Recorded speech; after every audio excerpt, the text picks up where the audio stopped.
Bab 201, Metodeku, Chen Qingfeng. Baru saja ada kesalahpahaman? Tatap pandingin Wong Xiaolong menyapu wajah mereka seperti badai salju, tidak memperlambat langkahnya saat dia terus berjalan mendekati Guo Brothers. Ya, tentu saja itu salah paham. Guo ZHI mencoba yang terbaik untuk menjaga senyum di wajahnya. Guo ZHI awalnya bertubuh gemuk. Menambahkan senyum yang kuat di wajahnya, penampilannya adalah pemandangan yang harus dilihat. Itu benar, Xiaolong bro, ketika saudara perempuanmu menikah dengan keluarga Guo kita semua adalah saudara laki-laki. Guo Fei tertawa, kami adalah satu keluarga. Benar, satu keluarga. Guo ZHI menganggukkan kepalanya dengan semangat.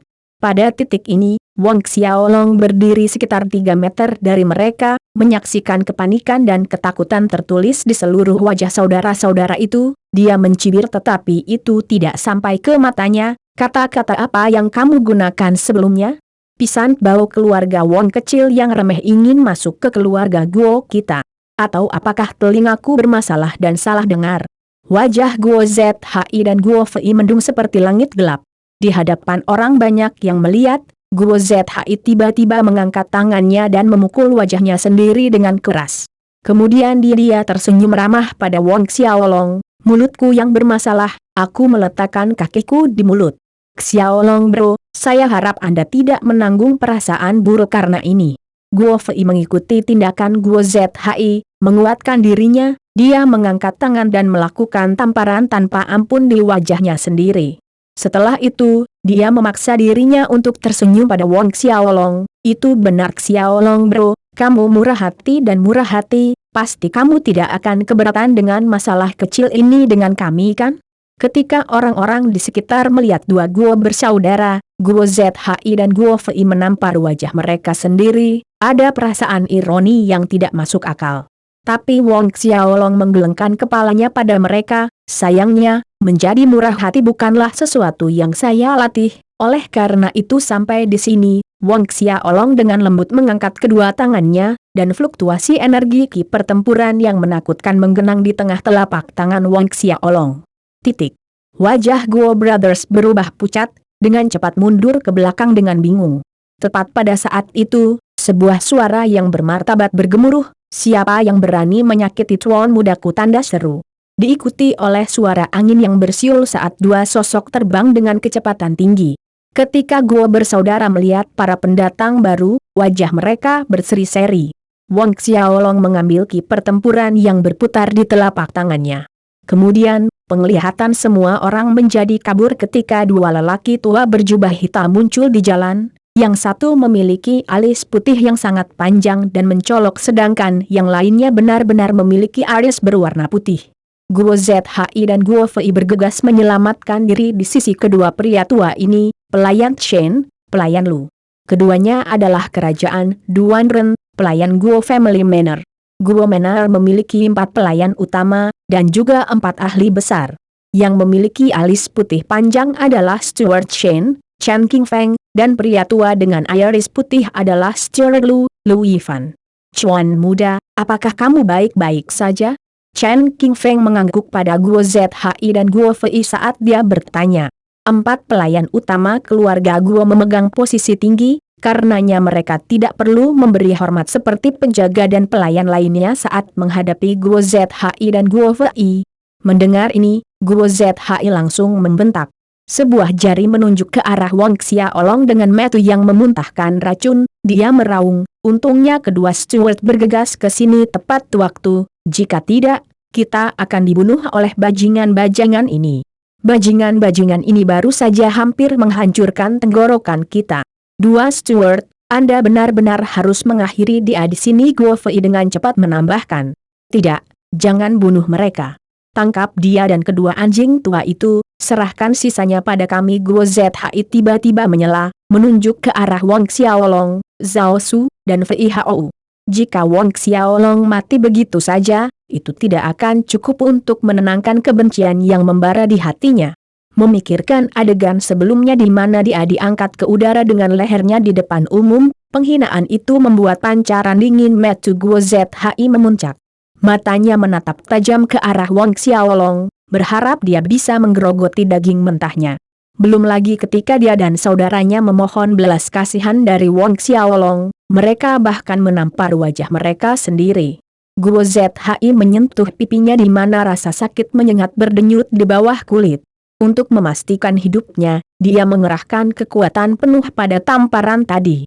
Chen Qingfeng dan Lu Yifan mengamati 3 orang di sisi lain, Wong Xiaolong, Zhao Su, dan Fei Hao.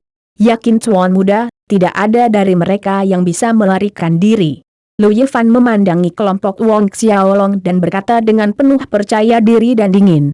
Chen Qingfeng menyeringai saat dia melihat ke arah Wong Xiaolong, bocah cilik, ini adalah pertama kalinya seseorang berani menyakiti tuan muda keluarga Guo di Duanren Imperial City. Apakah Anda akan menyerahkan diri atau Anda ingin saya bergerak? Pada titik ini, Chen Qingfeng memual, terus terang, saya harap Anda memilih untuk menyerah karena jika saya bertindak, Anda akan sangat menderita. Kerumunan juga bergerak, berbisik di antara mereka sendiri. Saya tidak menyangka Chen Qingfeng dan Lu Yifan dari Guo Manor akan datang secara pribadi. Wong Xiaolong telah menemui jalan buntu sekarang. Steward Chen Qingfeng adalah prajurit Orde ke-9 Xiantian.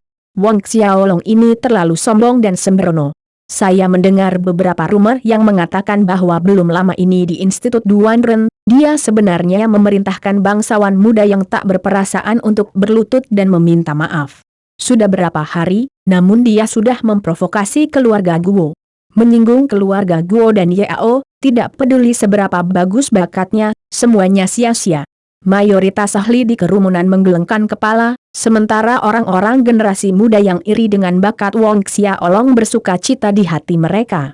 Wong Xiaolong berdiri tak bergerak, udara berdering dengan kata-katanya yang dingin saat dia menatap Chen Qingfeng dan Lu Yifan. Jika kalian semua bertingkah seperti anjing, berlutut seperti anjing, dan menggonggong seperti anjing beberapa kali, enyahlah mati, aku bisa menyelamatkan hidupmu.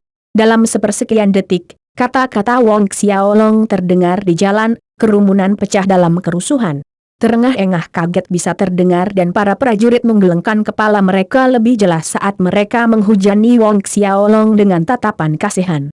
Menurut pendapat mereka telah melihat banyak anak muda yang sombong dan sombong, namun mereka belum pernah melihat seseorang yang sembrono dan sombong seperti ini.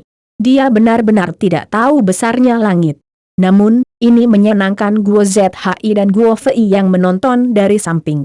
Mereka sangat menyadari metode Steward Chen Qingfeng, dia sangat kejam. Suatu kali, saudara-saudara melihat dengan mata kepala sendiri saat Chen Qingfeng menyiksa musuh sampai dia hampir mati tetapi tidak sekarat. Mengingat adegan itu, menggigil dingin mengalir di punggung mereka. Kata-kata Wong Xiaolong pasti membuat marah Chen Qingfeng, dan begitu Chen Qingfeng marah, Wong Xiaolong akan mati dengan menyedihkan. Itu persis seperti prediksi saudara-saudara. Tekanan mengerikan meledak dari Chen Qingfeng, meningkat pesat. Niat membunuh sedingin es keluar dari tubuhnya.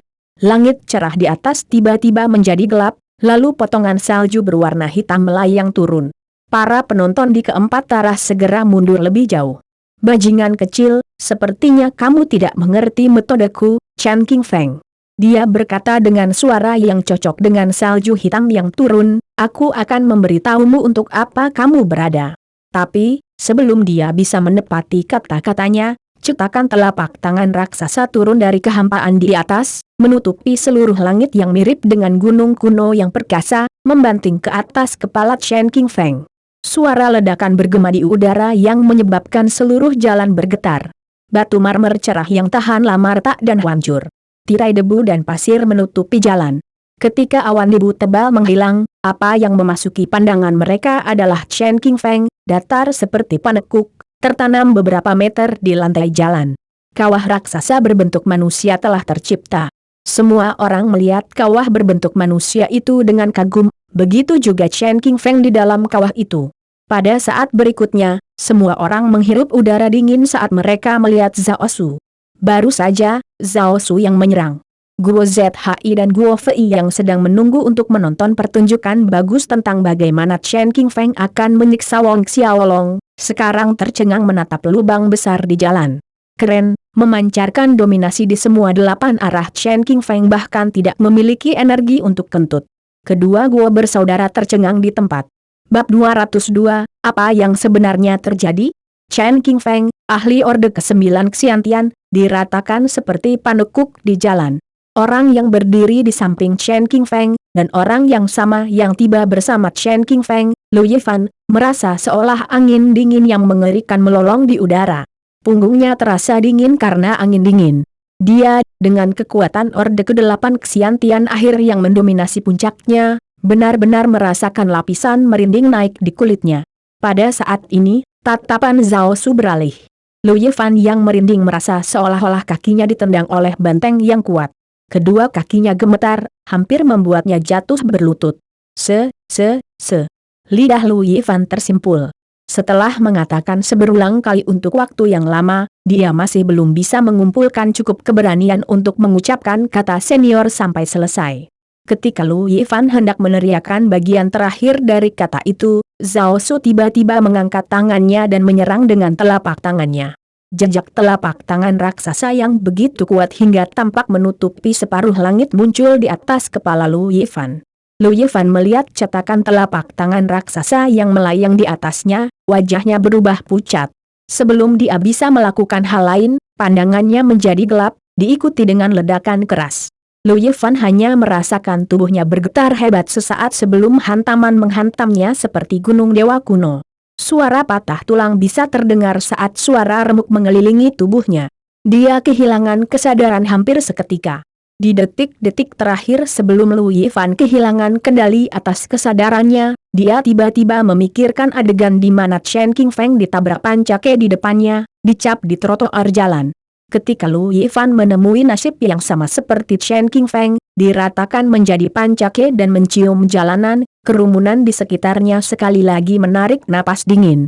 Dua pelayan utama keluarga Guo baru saja diratakan dengan mudah oleh seseorang yang terlihat seperti sedang memukul lalat. Keheningan yang mematikan memenuhi jalan yang biasanya makmur dan ramai. Care orang banyak memandang Zhao Su dipenuhi dengan keheranan dan keheranan. Pria paruh baya yang sederhana dan kuat di belakang Wang Xiaolong ini sekuat ini. Dia dengan mudah berurusan dengan Chen King Feng dan Lu Yifan, setengah dari pelayan utama keluarga Guo. Hanya seorang ahli Orde ke-10 Xiantian akhir yang sangat dekat dengan tingkat keberadaan menakutkan berikutnya yang dapat mencapai prestasi seperti ini. Wang Xiaolong melihat kedua kawah besar berbentuk manusia dan Chen King Feng dan Lu Yifan yang tidak sadarkan diri di dalamnya, ekspresinya menunjukkan tingkat ketidakpedulian yang sama seperti sebelumnya. Berbalik, dia tidak lupa berurusan dengan Guo ZHI dan Guo Fei bersaudara. Namun, baik Guo ZHI dan Guo Fei sedang menatap dua kawah berbentuk manusia di jalan dengan ekspresi bodoh di wajah mereka. Sambil menatap Chen King Feng dan Lu Yifan, tak satu pun dari mereka menyadari bahwa Wang Xiaolong mendekat.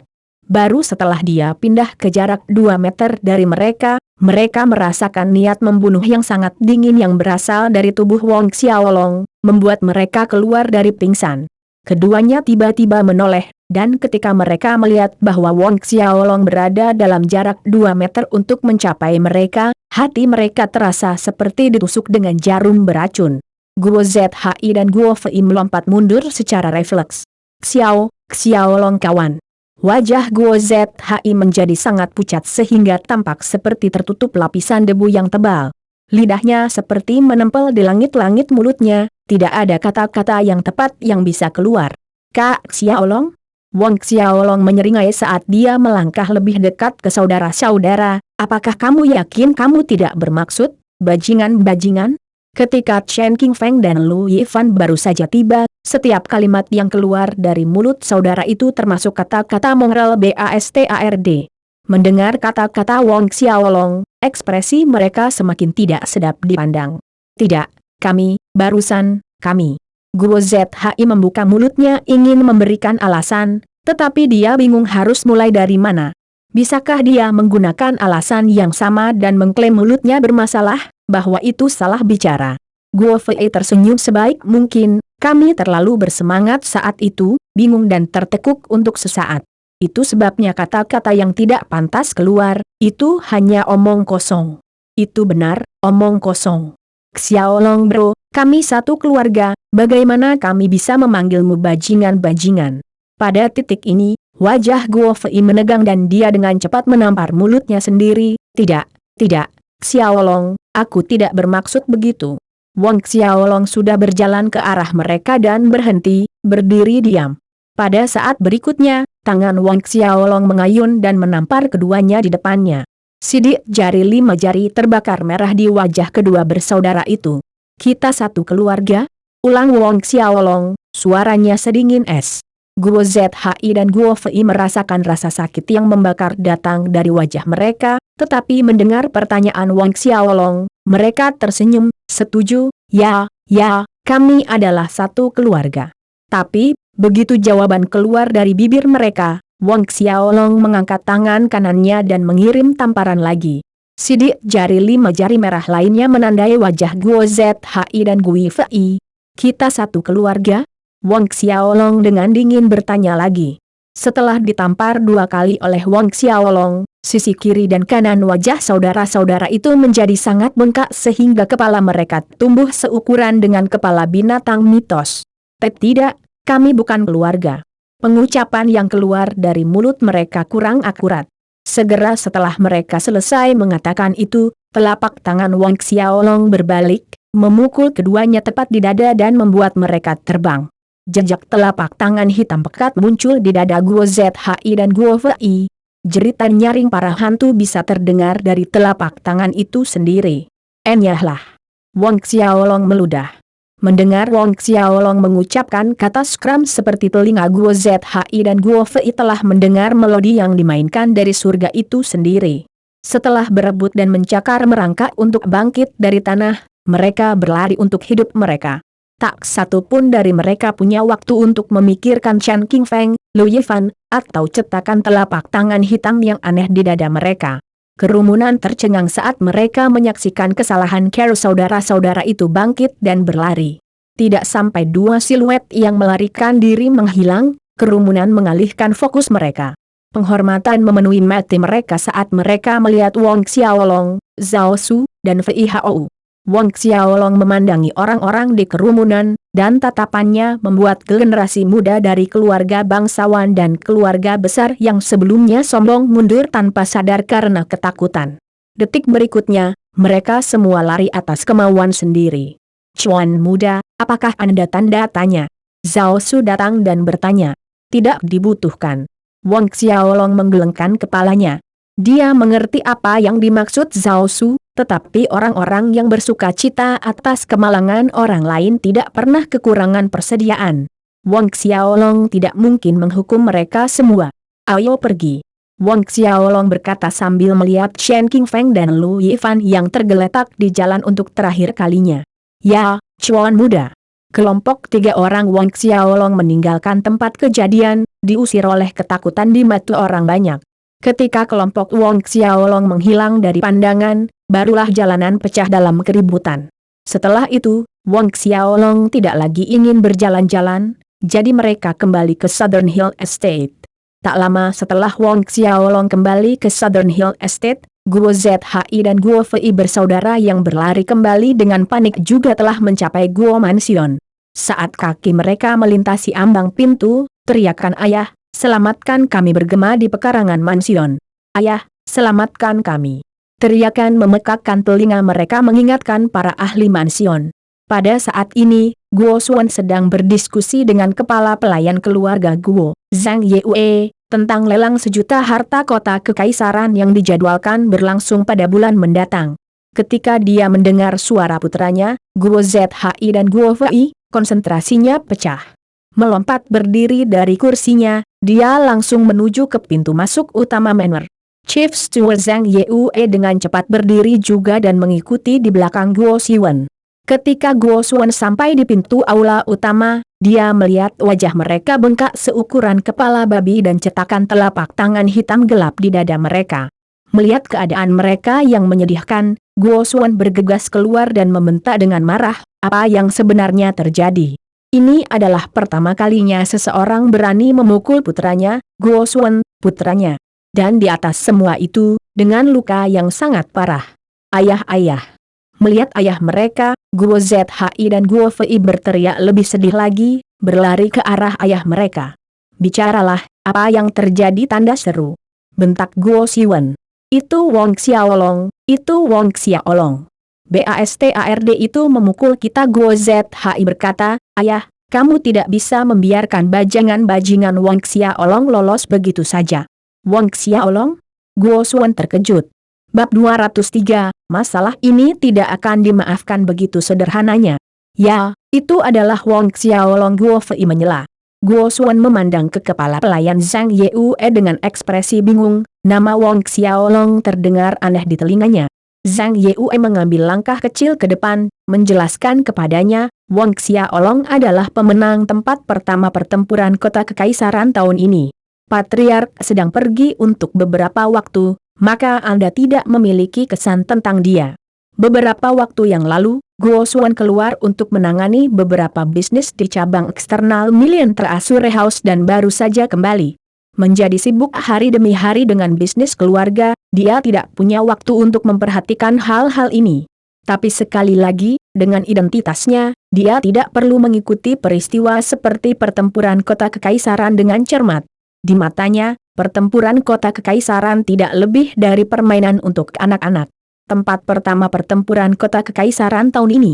Kerutan kecil muncul di dahi Guo Suan. Ku dengar anak kecil keluarga Xie Putih, juga ambil bagian tahun ini.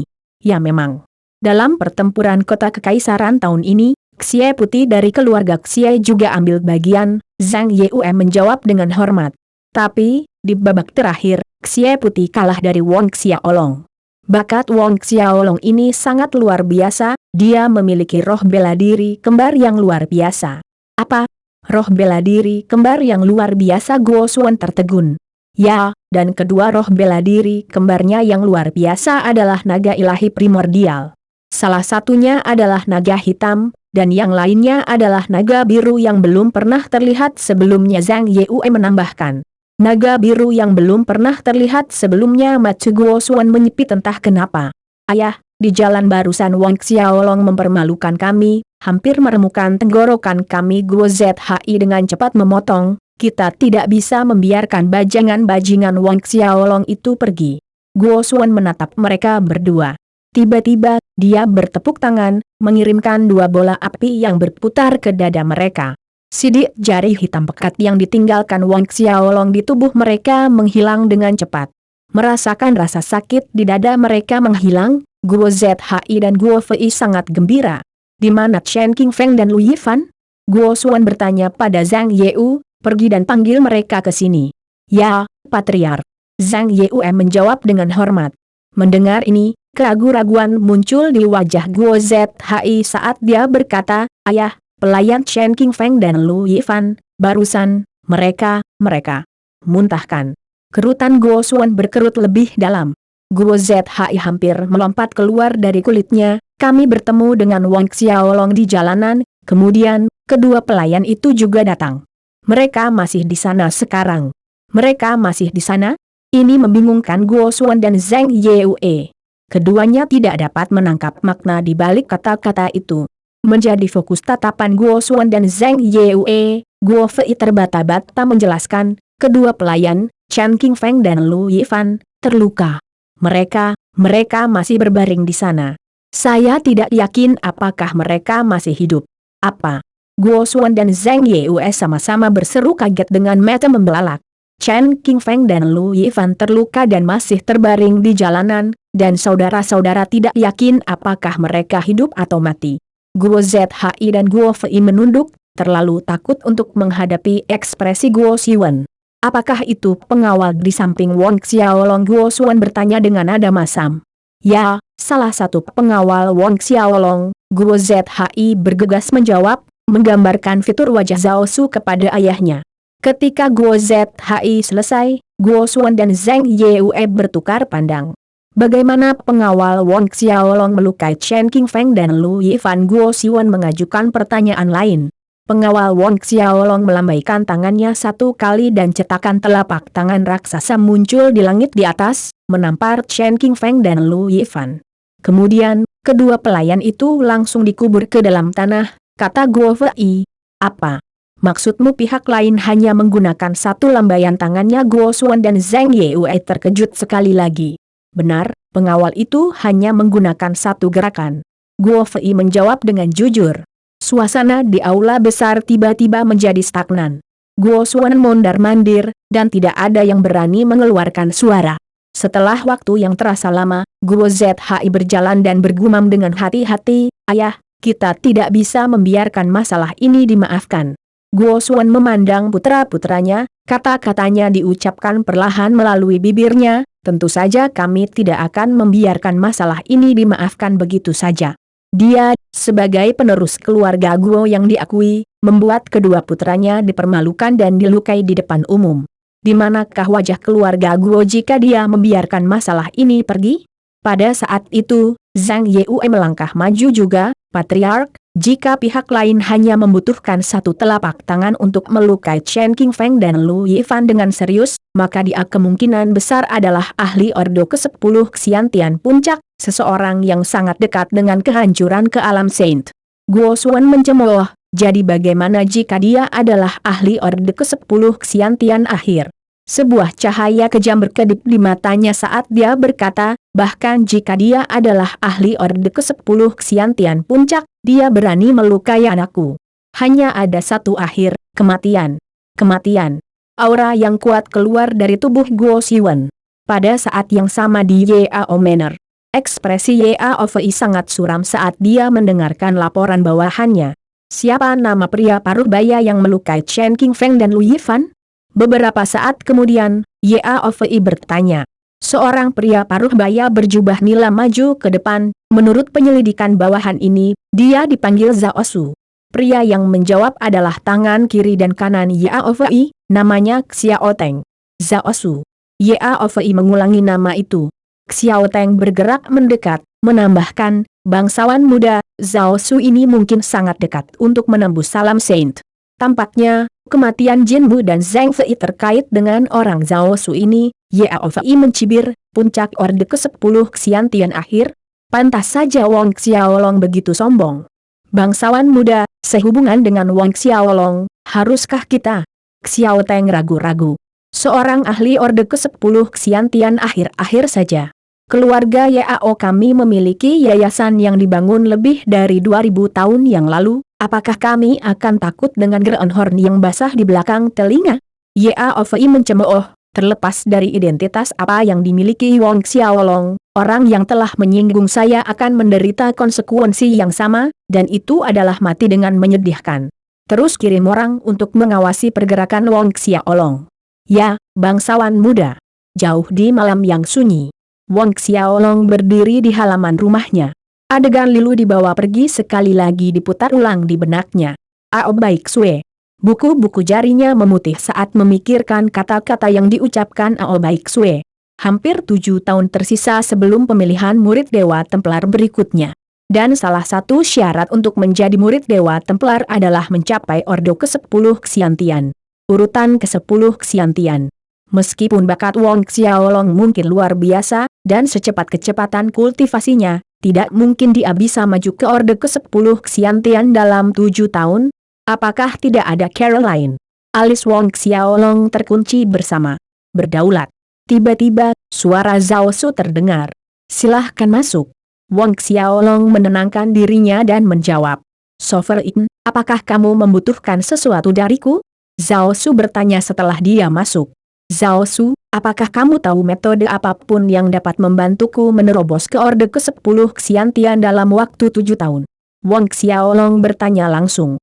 Mendengar ini, Zhao Su diam-diam menghela nafas di dalam hatinya. Dia bisa dengan mudah melihat niat sovereignnya.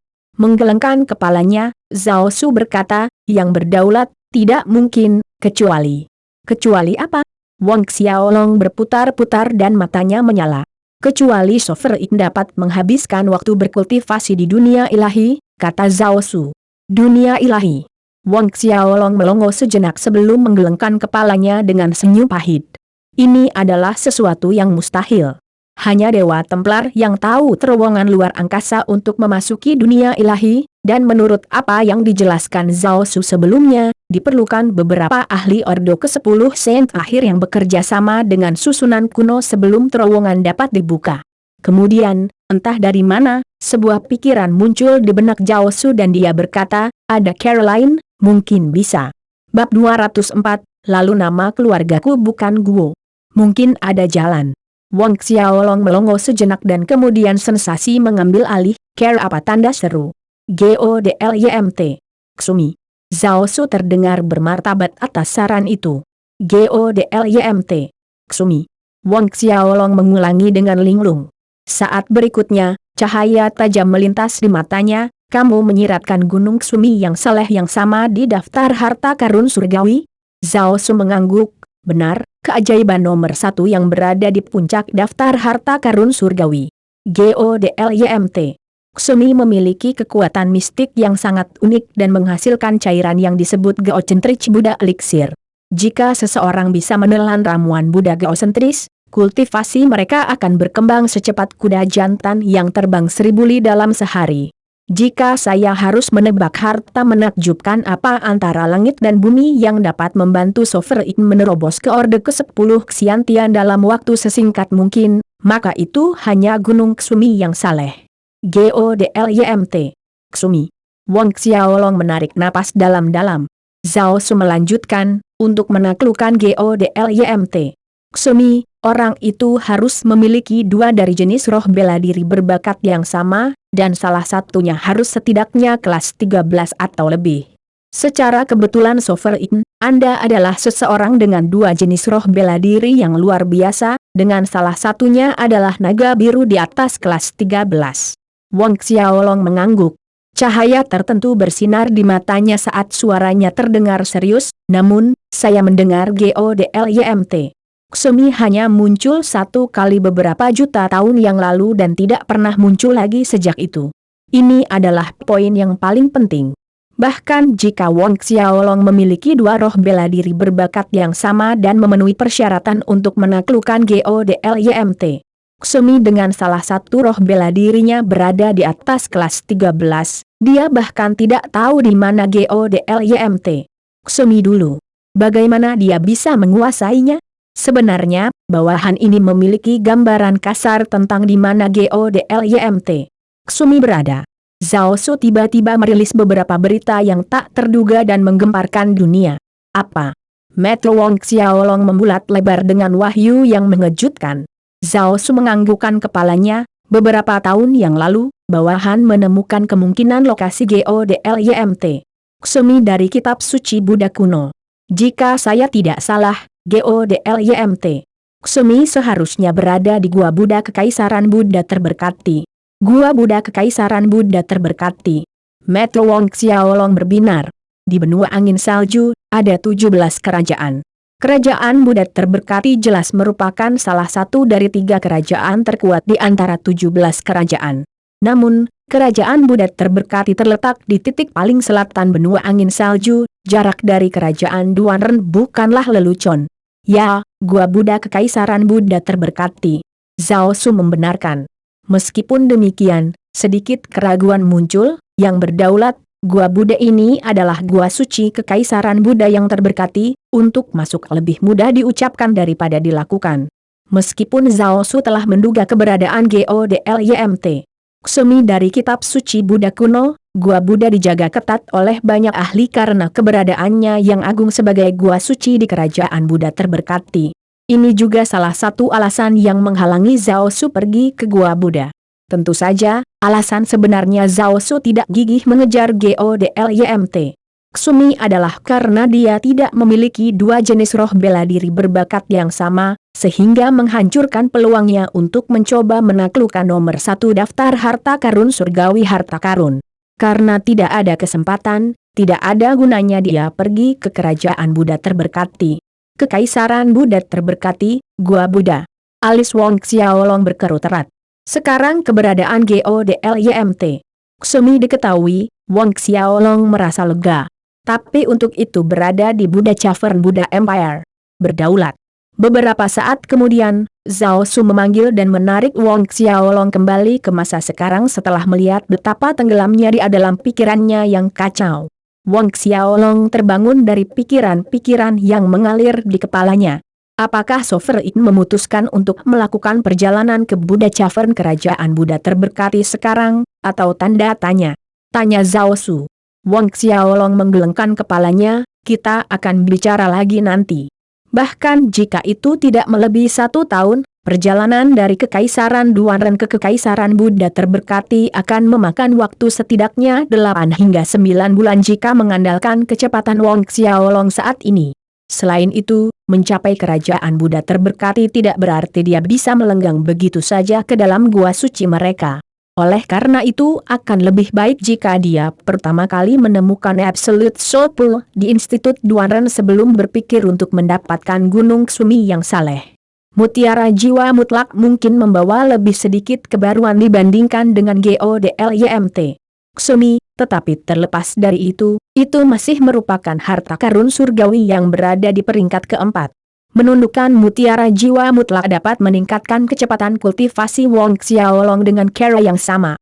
Selanjutnya, Wang Xiaolong mengajukan pertanyaan kepada Zhao Su yang berkaitan dengan GODLYM Sumi dan Kekaisaran Buddha terberkati yang dijawab Zhao Su sejujur mungkin dengan sedikit pengetahuan yang dia miliki. Nyatanya, Zhao Su hanya menebak bahwa GODLYMT Sumi berada di Gua Buddha karena kitab suci Buddha yang dia lihat sebelumnya. Mengenai lokasi persisnya, Zhao Su tidak memiliki kecenderungan nyata. Kata sangat besar tidak cukup untuk menggambarkan Gua Buddha Kekaisaran Buddha terberkati dengan tepat, karena itu beberapa kali lebih besar dari lapangan Duanren. Bahkan jika Wang Xiaolong berhasil memasuki Gua Buddha, menemukan GODLYMT Sumi sendiri akan terbukti menjadi tugas yang sulit. Tidak lama kemudian, Zhao Su pergi. Setelah Zhao Su pergi, Wang Xiaolong sekali lagi merenung. Rencananya sekarang adalah menaklukkan mutiara jiwa mutlak sedini mungkin dan kemudian bergegas ke Kekaisaran Buddha terberkati. Meskipun demikian, apakah itu Absolute Soul Pearl atau GODLYMT Sumi, Wang Xiaolong bertekad untuk mendapatkannya. Beberapa saat kemudian, Wang Xiaolong memicu cincin pengikat dewa dan memasuki medan perang kuno untuk memulai latihannya. Malam berlalu. Keluar dari medan perang kuno, Wang Xiaolong meninggalkan Southern Hill Estate, langsung menuju ke lapangan divisi dalam sambil membawa token emas bersamanya.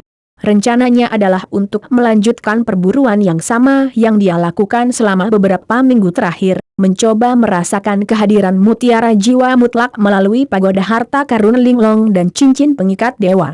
Tetapi ketika siswa Institut Duanren yang lewat melihat Wang Xiaolong, emosi yang diam-diam mereka pegang terhadapnya sangat berbeda dari sebelumnya. Ada rasa hormat, schadenfreude, kecemburuan, dan bahkan kekaguman. Berita tentang Wang Xiaolong yang mengubah Guo Brothers menjadi orang bodoh berwajah babi telah menyebar ke setiap sudut institut. Meskipun status Guo ZHI dan Gui Fei kurang termasyhur jika dibandingkan dengan Duan Wulhen, Yao Fei, dan beberapa keluarga super, keberadaan mereka dianggap sama. Namun, keduanya telah dipukul begitu keras sehingga mereka menjadi tidak dapat dikenali.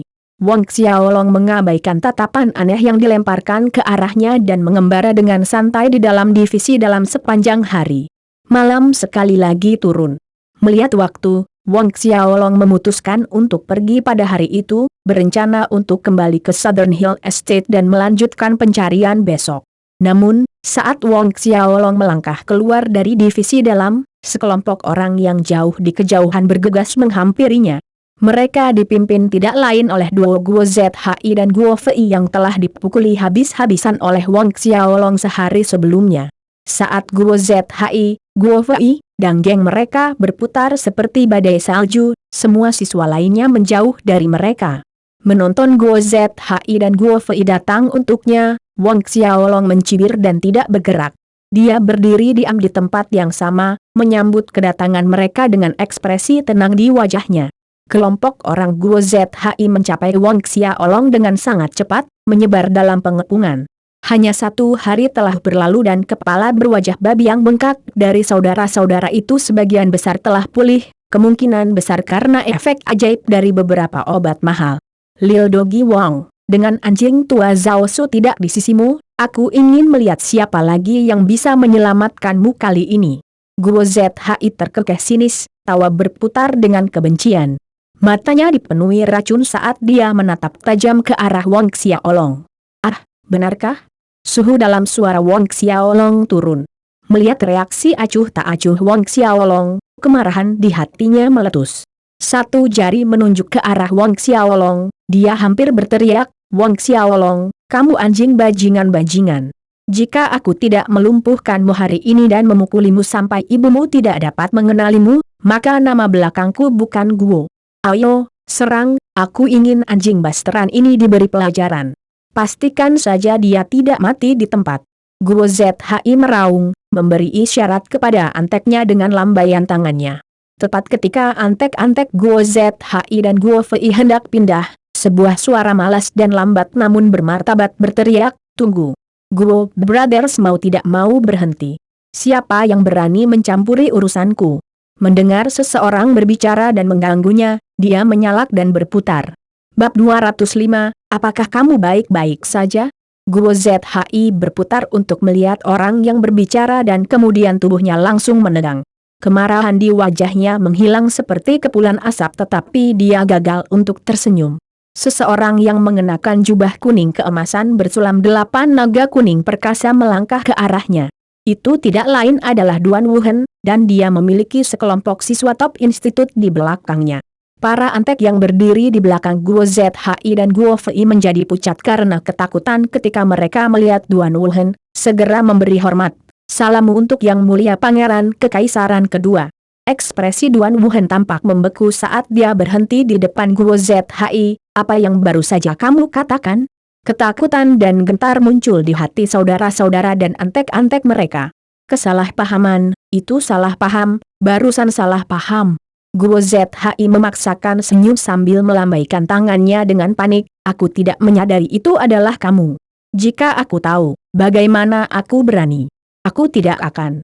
Dia merasa suara itu terdengar familiar, tapi dia tidak menghubungkannya dengan Duan Wuhen. Jika dia benar-benar tahu sebelumnya, bahkan jika dia sedang menghadapi rasa sakit karena batu empedu, dia tidak akan berani membentak Duan Wuhen. Mata Duan Wuhen seperti bilah tajam saat menyapu wajah kedua bersaudara itu. Dan di depan wajah menakutkan Guo ZHI dan Guo Fei, dia berjalan mendekat dan berhenti di depan Wang Xiaolong. Di depan Wang Xiaolong, perbedaan ekspresi Duan Wuhen seperti siang dan malam. Dia kemudian bertanya kepada Wang Xiaolong dengan senyum mekar, "Kakak Xiaolong, apakah kamu baik-baik saja? Kakak Xiaolong, apa kamu baik-baik saja?" Semua orang di sekitar merasa seperti disambar petir surgawi dari surga ke-9, setiap orang menjadi linglung dan kaku. Mata Guo ZHI dan Guo Fei terbelalak kaget saat mereka menatap Pangeran Kekaisaran kedua Duan Wuhen dengan tak percaya. Apa yang baru saja dikatakan oleh Pangeran Kekaisaran kedua Duan Wuhen? "Saudara Xiaolong?" Dia sebenarnya memanggil Wang Xiaolong, "Kakak." Suara Duan Wuhen terdengar lagi, "Mereka tidak membuatmu takut, kan?" Tepat ketika pertanyaan itu keluar, Duan Wuhen bergegas menjelaskan dirinya sendiri, "Tidak, tidak. Maksud saya adalah, apakah mereka mengganggu Anda?" Menyaksikan sikap bingung yang ditampilkan Duan Wuhen saat mencoba menjelaskan kepada Wang Xiaolong, Guo Brothers merasa lutut mereka menjadi sangat lemah sehingga seolah-olah mereka akan pingsan. Sementara orang-orang di sekitarnya, termasuk siswa top yang datang bersama Duan Wuhen tercengang, wajah mereka ternganga. Situasi apa ini? Duan Wuhen adalah pangeran kekaisaran kedua Kekaisaran Duan Ren, dan Wang Xiaolong? Jika membandingkan identitas, Wang Xiaolong hanyalah siswa baru biasa di institut. Pikiran semua orang menjadi kosong, tidak dapat mengetahui apa yang terjadi tepat di depan mereka. "Aku baik-baik saja," Wang Xiaolong berkata kepada Duan Wuhen. Pada saat berikutnya, kerumunan melihat Duan Wuhen tampak bernapas lega mendengar jawaban Wang Xiaolong. Awalnya, Duan Wuhen ingin menyebut Wang Xiaolong sebagai bangsawan muda sesuai perintah ayahnya, Kaisar Duan Ren, tetapi Wang Xiaolong khawatir akan terlalu mengejutkan jika orang lain mendengarnya. Oleh karena itu, dia menyarankan agar Duan Wuhen memanggilnya kakak saat di depan umum. Meski begitu, itu cukup untuk menggetarkan Guo ZHI dan Guo Fei sampai ke intinya. "Kakak Xiaolong, menurutmu, bagaimana kita akan berurusan dengan mereka?"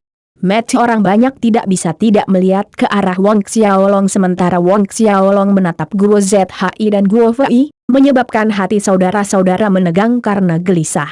Wang Xiaolong melangkah perlahan menuju saudara-saudara yang menakutkan itu. Wang. Guo ZHI panik, terbata-bata saat dia mencoba berbicara namun sepertinya tidak ada kata yang tepat.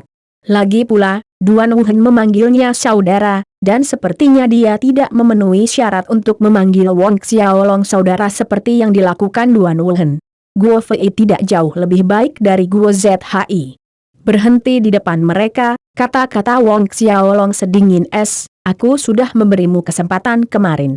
Warna terkuras dari wajah Guo ZHI dan Guo Fei yang sudah pucat. Tetapi di saat berikutnya Guo ZHI tiba-tiba berlutut sambil terisak-isak, kakak Xiaolong, ini salah kami. Tolong beri kami kesempatan lagi. Benar, kami tidak akan berani memusuhimu lagi di masa depan. Guo Fei mengikutinya dan berlutut, memohon dengan putus asa. Sayang sekali, sudah terlambat. Suara dingin Wang Xiaolong memotong tangisan yang terisak. Guo ZHI dan Guo Fei membeku, lalu ketika mereka ingin mengatakan sesuatu lagi, telapak tangan Wang Xiaolong meliuk dan memukul tepat di dada mereka.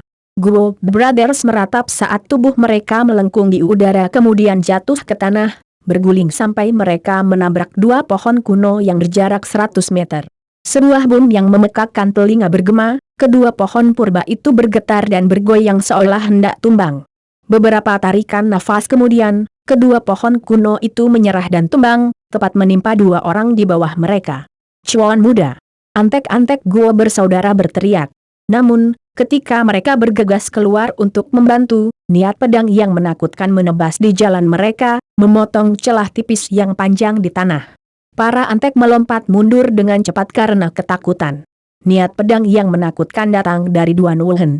Mengambil tangannya, Duan Wuhan berkata dengan dingin, siapapun yang berani mendekati lebih dekat, mati. Karena itu masalahnya, tidak ada antek-antek Guo bersaudara yang berani bergerak maju. Laut Kiku. Guo Brothers yang disematkan di bawah dua pohon kuno tiba-tiba berteriak nyaring. Serangan telapak tangan Wang Xiaolong sebelumnya menyerang secara akurat dan telah memengaruhi Laut Ki mereka, menghancurkan mereka. Laut Ki adalah tempat Ki pertempuran disimpan dan dikumpulkan di dalam tubuh. Jika Laut Ki dihancurkan, konsekuensi kerusakannya tidak sulit dibayangkan. Pada titik ini, orang banyak akhirnya menemukan bahwa Laut Ki Guo ZHI dan Guo Fei telah lumpuh. Hasil ini meningkatkan rasa takut yang mulai tumbuh pada antek-antek bersaudara. Bahkan saat dia melihat Guo ZHI dan Guo Fei yang menjerit-jerit, wajah Wang Xiaolong tidak gentar.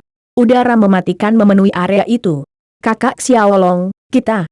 Saat ini, Duan Wuhan datang dan bertanya, ayo pergi. Duan Wuhan tertegun tetapi dalam hati, dia menghela nafas lega. Dia mengira Wang Xiaolong benar-benar akan membunuh kedua Guo bersaudara. Identitas Guo ZHI dan Guo Fei berbeda dari rata-rata murid keluarga Guo. Jika keduanya benar-benar mati, masalah yang mengikutinya tidak akan mudah diselesaikan. Hanya setelah Wang Xiaolong dan Duan Wuhan pergi, para antek Guo ZHI dan Guo Fei berebut ke sisi mereka dan membawa mereka pergi untuk mencari bantuan. Tak lama kemudian, berita tentang Laut Ki Guo ZHI dan Guo Fei dihancurkan oleh Wang Xiaolong telah menyebar seperti burung liar di Institut Duanren. Dalam waktu kurang dari sehari, berita ini mengguncang institut seperti tsunami.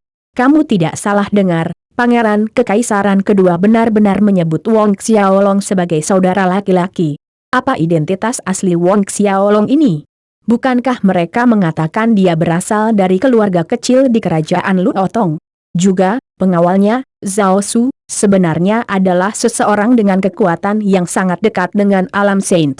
Tanda seru. Sekarang Laut Ki Guo ZHI dan Guo Fei telah dihancurkan, aku bertanya-tanya bagaimana reaksi keluarga Guo. Suara-suara dari diskusi bergema di hampir setiap sudut Institut Duanren. Seiring berlalunya waktu, keluarga besar Kekaisaran Duanren juga datang untuk menerima berita ini. Rumah Yao. Mendengar laporan Xiao Teng, Yao Fei juga sedikit terkejut, tapi itu bukan karena Wang Xiaolong menghancurkan Laut Ki Guo ZHI dan Guo Fei. Sebaliknya, itu karena Duan Wuhen memanggil saudara laki-laki Wong Xiaolong. Nona muda, sepertinya identitas Wong Xiaolong ini tidak sesederhana itu. Xiao Teng membicarakan subjek yang menggantung di udara. Bahkan dengan identitas dan status Duan Wuhen, dia sebenarnya memanggil saudara laki-laki Wong Xiaolong. Siapapun akan menduga ada lebih banyak identitas Wong Xiaolong. Yao Fei tiba-tiba tertawa terbahak-bahak ketika mendengar ucapan, bukankah lebih bermakna seperti itu? Akan sangat membosankan jika semua orang lemah dan tidak berguna. Di mana keluarga Wong sampai sekarang? Yao Fei tiba-tiba bertanya. Mereka seharusnya tiba di Kerajaan Permulaan Agung dalam 2 hari lagi. Xiao Teng menjawab. Kerajaan Permulaan Agung. Sebuah cahaya bersinar di mata Yao Fei.